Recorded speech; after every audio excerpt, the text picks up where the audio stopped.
Hello everyone. SST में आज हम स्टार्ट कर रहे हैं हिस्ट्री। ज्योग्राफी का हमने 2 चैप्टर कवर कर लिए हैं और ये हिस्ट्री का जो फर्स्ट चैप्टर है, what where how and when, ये आज हम स्टार्ट करेंगे। लेक्चर फर्स्ट है हिस्ट्री कहते कैसे। अगर मैं आप सबसे पूछूं हिस्ट्री कहते कैसे हैं तो डेफिनेशन क्या होगी। हिस्ट्री जो होती है कि पास्ट टाइम में ऐसी ढेर सारी इवेंट्स होते हैं ना, बहुत सारी इवेंट्स, अगर उनको क्रोनोलॉजिकल ऑर्डर में सजा दे कि पहले ये इवेंट हुआ, उसके बाद ये इवेंट हुआ, फिर उसके बाद ये इवेंट हुआ, और उन सारे इवेंट्स का क्या सिग्निफिकेंस है हमारे लिए, उन्होंने क्या हमारी सोसाइटी के ऊपर इम्पैक्ट डाला, लोगों के लाइफ स्टाइल में क्या चेंजेस लाए, उन सारी चीज़ों के बारे में जब स्टडी करने लगते हैं उसको बोलते हैं हिस्ट्री। हिस्ट्री में पास्ट टाइम में बहुत सारी चीज़ें हुई हैं, बहुत सारे बैटल्स हुए, बहुत सारी बिल्डिंग्स बनी हैं, बहुत सारे टेम्पल्स बने, बहुत सारे मास्क बने हैं। उनको जब हम देखते हैं तो हमारे मन में तो क्वेश्चन होता होगा ना कि आखिर ये बनवाया किसने, क्यों बनवाया होगा। जैसे अगर मैं बात करूं दिल्ली में रेड फोर्ट है, किसी ने बनवाया होगा, वो क्यों बनवाया, उसकी आर्किटेक्चर स्टाइल इतनी क्यों है, उस टाइम तो इंजीनियरिंग होती नहीं थी। ऐसी ढेर सारी चीज़ों के बारे में जब हम अध्ययन करते हैं, उसको स्टडी करते हैं, तो वो सारी चीज़ें हिस्ट्री का पार्ट होती है। क्लास 6 का चूंकि हम हिस्ट्री पढ़ रहे हैं, तो इंडिया की जो बेसिकली हिस्ट्री है ना, इसको 3 पोर्शन में डिवाइड किया गया है। एक को बोलते हैं एंशियंट हिस्ट्री। हिस्ट्री जो होती है उसको जानने के लिए उसके एविडेंस हो भी सकते हैं, नहीं भी हो सकते हैं बेसिकली। तो जो एंशियंट हिस्ट्री है उसके लिए कोई एविडेंस हमारे पास नहीं होता है। एंशियंट हिस्ट्री यानी हम लोगों को, जैसे कि हमारे सब मान लो कि जमीन के अंदर से कोई हमको बिल्डिंग्स वगैरह वगैरह मिल गई, तो बिल्डिंग्स का हमने स्टडी किया, हिस्टोरियंस गए, उसको पता लगा कि बिल्डिंग क्या थी, कितने ज़माने की थी, उसकी टेक्निक होती है रेडियो कार्बन डेटिंग बोलते हैं। उसके बाद उसकी टाइम का पता लगाते हैं, ठीक है। तो वो सारे उसके सिग्निफिकेंट को जानना, तो वो बात करते हैं, उसको बोलते हैं एंशियंट हिस्ट्री। वो जब से यानी मान लो 8 से 10 हज़ार साल पहले का जो समय था, और कब तक, ये 300 400 ईस्वी तक का जो टाइम है, इसको हम काउंट करते हैं एंशियंट हिस्ट्री में, जो क्लास 6 में पढ़ते हैं। जब क्लास 7 में आप प्रमोट होके जाओगे तो उस टाइम की जो हिस्ट्री होगी उसका नाम चेंज है, उसको बोलते हैं मेडिएवल हिस्ट्री। मेडिएवल हिस्ट्री का मतलब इस्लाम धर्म है एक, जैसे हिंदू एक धर्म है, रिलीजन है, वैसे इस्लाम एक रिलीजन है। तो इस्लाम धर्म का इन्वेंशन हुआ था लगभग 6th 7th सेंचुरी में, तो वो इंडिया में एंटर किया था 7th और 8th सेंचुरी के अराउंड में। तो उस टाइम से बहुत सारे मुस्लिम इन्वेडर्स हमारे कंट्री में आए, और उस टाइम से लेकर के लगभग 17th और 18th सेंचुरी तक वो इंडिया में रहते। तो उस टाइम की हिस्ट्री को बोलते हैं, किस नाम से जानते हैं, मेडिएवल हिस्ट्री, जो क्लास 7 पढ़ते हैं। जब क्लास 8 में आप जाओगे तो ये हिस्ट्री, अब जब हमारे वहाँ जो ब्रिटिशर्स थे, अंग्रेज जिनको बोलते हैं, जिन्होंने हमको गुलाम बना के रखा था इतने सालों तक, वो इंडिया में रहे लगभग 350 सालों तक। तो उनका जो टाइम पीरियड था उसको मॉडर्न हिस्ट्री के नाम से जानते हैं। हमें हिस्ट्री पढ़नी क्यों चाहिए? हिस्ट्री हमको पढ़ने से 3 चीज़ें फायदे होती है। पहला चीज़ कि ये हमें पास्ट टाइम के बारे में बताती है, लोगों की ज़िंदगी कैसी थी वो बताती है। दूसरा, ये हमें वो अंडरस्टैंडिंग में मदद करती है कि उस टाइम के लोगों की कल्चर और लाइफ स्टाइल क्या थी। तीसरा फायदा ये है कि आज के ज़माने में हम प्रेजेंट टाइम में रह रहे हैं, तो प्रेजेंट टाइम में अगर मान लिया कि हमारे पास कोई सिचुएशन आ गई, लाइक सपोज बैटल हो गया किसी के साथ हमारा, या फिर किसी से कहीं वॉर हो गया, कहीं क्राइसिस आ गई, जैसे अभी कोविड 19 चल रहा है, तो ये क्या एक पैंडेमिक है। तो पास्ट में बहुत सारे पैंडेमिक्स हैं, तो उस टाइम के पैंडेमिक से कैसे हमने सीख लिया था, कैसे उसको कंट्रोल किया था, तो उस टाइम की जो हमारी जो फाइंडिंग्स थे उसका इस्तेमाल हम आज में कर सकते हैं। तो आजकल की जो प्रॉब्लम्स है, प्रेजेंट टाइम की प्रॉब्लम्स है, उसके सोल्यूशन में भी हिस्ट्री बहुत ज़्यादा मायने रखता है। नहीं, हिस्ट्री से हमारे पास फायदे 3, समझ गए। हिस्ट्री की टाइम फ्रेमिंग कैसे की जाती है? टाइम फ्रेमिंग, एक व्यक्ति थे, उनका नाम था जीसस क्राइस्ट, जिन्होंने क्रिश्चियनिटी, ईसाई धर्म की स्थापना की थी। उनका जो जन्म हुआ था, उस जन्म वर्ष को मानते थे, अगर मान लिया जाए जीरो है, ठीक है ना, जीरो जन्म है, तो मान लो 2020 चल रहा है अभी, तो 2020 चल रहा है, तो जीसस क्राइस्ट को मान लिया कि जीरो, तो अगर वन कंसीडर करें तो एक से पहले, इसके बिफोर में जितना टाइम था उसको बोलते थे बीसी, बोलते हैं बीसी, बिफोर क्राइस्ट। और इसके टाइम, इसके बाद में जो समय चल आ रहा है, जैसे 1 2 3 2020 ऐसे करते करते आ गया, इसको बोलते हैं ईडी। ईडी का मतलब होता है एनो डोमिनी, और बीसी का मतलब होता है बिफोर क्राइस्ट, मतलब कि जीसस क्राइस्ट के जन्म के समय का वो समय जो जीसस क्राइस्ट के जन्म से पहले का था। और ईडी का मतलब वो समय जो जीसस क्राइस्ट के जन्म के बाद का है। तो जो 2020 है, इसको कि हम बोल सकते हैं कि है क्या है, ये है एडी। एडी इसलिए क्योंकि 2020 साल हो चुके हैं जीसस क्राइस्ट। सेंचुरी समझते हो?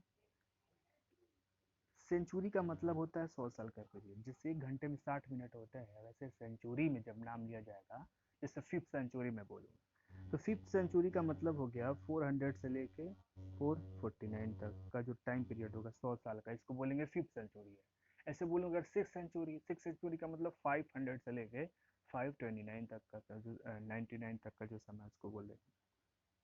जो भी टाइम लाइन होती है हिस्ट्री को, इसको 3 स्टेज में बांट दिया था। प्री हिस्ट्री यानी हिस्ट्री से भी बहुत पहले का टाइम। उसके बाद प्रो हिस्ट्री पार्ट है, उसका हिस्ट्री पार्ट है, एविडेंस के आधार पे कि जिसका जिस टाइप से एविडेंस मिला उसके नाम पे उसका नामकरण कर दिया। जब हिस्ट्री की बात करते हैं तो उस टाइम के लोग पुराने जमाने में एंशियंट टाइम के, अगर मैं आपसे पूछूं कि आज से 10,000 15 साल 15,000 साल लोग पहले लोग रहते कहाँ थे। आज तो सबके पास खुद का घर है, जिसके पास घर नहीं वो टेंट रह लेते हैं, कहीं ना कहीं कोई एडजस्ट कर लेता है, खाते पीते हैं। तो पुराने जमाने के जो लोग थे वो रहते कहाँ थे, खाते क्या थे, ये सब सारी चीजें पार्ट होती है एंशियंट हिस्ट्री का। तो जो पुराने जमाने के लोग थे वो रहते थे नदियों के किनारे। क्यों नदियों के किनारे? कि नदी में होती है पानी, तो पानी डिफरेंट टाइप के जो हमारे यूजेज हैं, हमारे पास जो जितनी भी पर्पजेज है वो पर्पजेज हमारे उस पानी से कंप्लीट हो जाते थे। जैसे हमको भूख प्यास लगी तो हम पानी पी सकते थे उस जमाने के लोग, और खाना बनाना हो गया तो पानी चाहिए था, नहाना हो गया तो पानी जरूरत थी, जितनी सारी चीजें हैं। अगर उनको खेती भी करनी होती थी तो रिवर के पानी का इस्तेमाल करके वो खेती कर सकते थे। नर्मदा नदी है, इंडिया हमारा जो कंट्री है, इंडिया के बीचों बीच में एक पर्वत है, माउंटेन है, जिसको बोलते हैं विंध्यन माउंटेन। तो विंध्यन माउंटेन के साउथ में नदी बहती है जिसका नाम है नर्मदा रिवर। ऐसा वहाँ पे कुछ एविडेंस मिला है कि वहाँ हजारों सालों पहले जो है लोग जो है वहाँ नर्मदा नदी के किनारे में रहते थे। कुछ जिंदगी की, जैसे कि लोगों के जब मर जाते हैं ना तो उनकी जो कंकाल तंत्र स्केलेटन होती है, तो उनके जो फॉसिल्स है उनको कुछ जगहों पे मिली थी। इंडिया के वेस्ट साइड में 2 कंट्री है, पाकिस्तान और अफगानिस्तान। तो इन पाकिस्तान अफगानिस्तान के बॉर्डर पे 2 पर्वत है, उनका नाम है सुलेमान और तीरथाल हिल। तो वहाँ पे कुछ जो हिस्टोरियंस है, जो आर्कियोलॉजिस्ट है, उनको वहाँ पे कुछ बोन्स मिले थे, फॉसिल्स मिले थे। तो ये पता लगा कि वहाँ पे हजारों साल पहले वहाँ जिंदगी मौजूद थी, वहाँ पे लाइफ में। ऐसे ही जो हमारा गंगा नदी है, गंगा नदी पता ही होगा, यूपी बिहार उत्तराखंड वेस्ट बंगाल झारखंड से होते हुए जाके भी अब बंगाल में मिल जाती है। तो गंगा नदी के किनारे भी बहुत सारे उस टाइम के शहर बने हुए थे जिनको बोलते थे महाजनपद। जैसे आज सिटी है, जिले बनाए गए, उस टाइम के जो शहर होते थे उनको महाजनपद बोलते थे। तो उसमें कुछ फेमस नाम थे, जैसे मगध, बिहार जो है ना आज का, उसको मगध बोलते थे उस टाइम। काशी बनारस का नाम था, वज्जी जो है वैशाली का नाम था। ऐसे ही जो है 2500 साल पहले, जब 2500 साल की बात कर रहे हैं तो स्टार्टिंग लेते हैं कहाँ से, सन 2000 से। तो सन 2000 से कितना, सन 2000 ईस्वी से समय हमने काउंट किया, उसके 2500 साल पहले सब्ट्रैक्ट कर देनी 500 बीसी में, ये जो गंगा नदी के किनारे जो है लोग बसना शुरू हो गए थे। हिमालयन जो माउंटेन है हमारे जो नॉर्थ में पड़ती है, वो एशिया को क्या करती है, इंडिया से अलग करती थी। और ये आज से नहीं है, बहुत समय से जो है प्राचीन काल से, एंशियंट टाइम से ये जो हिमालयन रिवर थी नेचुरल बैरियर का काम करती है, जो इंडिया और सेंट्रल एशिया को क्या करती है, अलग करती है। लोग खाते क्या थे? लोग देखो 2 चीजें खाते थे। पहला, वो खाने में इस्तेमाल करते थे फॉरेस्ट फूड, क्योंकि नदी के किनारे रहते थे, नदी किनारे पेड़ पौधे हो गए, तो फॉरेस्ट जितनी चीजें मिलती थी, जैसे फ्रूट्स हो गया, रूट्स हो गया, वो खाते थे। या जो जंगल में जानवर रहते थे उनकी हंटिंग करते थे। तो चूंकि हंटिंग करते थे और फूड को गैदर करते थे, कलेक्ट करते थे, इसलिए इनको बोलते थे हंटर एंड गैदरर्स। ठीक है। कैसे पता चला? 8,000 साल पहले, जो अभी हमने बताया ना कि अफगानिस्तान और पाकिस्तान की सीमा पे जो 2 पर्वत थे, सुलेमान और किरथार, वहाँ पे जो आर्कियोलॉजिस्ट हैं, आर्कियोलॉजिस्ट का मतलब कि जो जमीन की खुदाई करके हिस्ट्री का पता लगाते हैं, उनको दो क्रॉप्स को उगाने का उनको एविडेंस मिला था। वो क्या था? हीट और बार्ली मिला था। 8,000 साल पहले की बात है, वहां पे मिला था। सेम तरीके में गारो खासी जयंतिया पहाड़ी है मेघालय में, त्रिपुरा वाली, जो हमारा नॉर्थ ईस्ट है ना, जिसको 7 सिस्टर्स बोलते हैं। तो वहाँ पे गारो खासी जयंतिया में अकेले गारो। तो गारो हिल्स में जो नॉर्थ ईस्ट में पड़ती है, फिर से इंडिया का जो सेंट्रल पोर्शन है, जहाँ मध्य प्रदेश है, वहाँ मैंने बताया विंध्यन रेंज है सेंट्रल इंडिया में। यहाँ पर राइस प्रोडक्शन हुआ था। क्या चीज? Rice production. सबसे पहले चावल अगर पूछा जाए इंडिया में कहाँ उगाया गया था, तब का जवाब कहाँ होगा कि गारो हिल्स में और नर्मदा जो वैली है या फिर विंध्य रेंज के साउथ में उगाया गया था। सिटीज का डेवलपमेंट कर, पहले तो लोग हमने देखा कि वो नदी के किनारे रहते थे, धीरे धीरे लोगों का डेवलपमेंट होता गया, लोग जो है हंटिंग गैदरिंग छोड़ करके फार्मिंग करने लगे, प्रोडक्शन ज़्यादा होने लगा। अब लोगों के पास थोड़ी सी बुद्धि डेवलपमेंट हुई तो वो क्या करने लगे, सिटीज एंड सिटी जो एग्जिस्टेंस में आ गई। तो हम देख सकते हैं कि सबसे पहले इंडिया जो इंडियन सब कॉन्टिनेंट है, यहाँ पे एक रिवर बहती है, उसका नाम है इंडस, और उसकी जो ट्रिब्यूटरी है, 5 नदियां हैं, सिंधु झेलम चेनाब रावी सतलज ब्यास, ये 5 नदियां हैं जो इंडस की जो ट्रिब्यूटरी रिवर, इनके चारों तरफ जो है कुछ सिटी बने थे।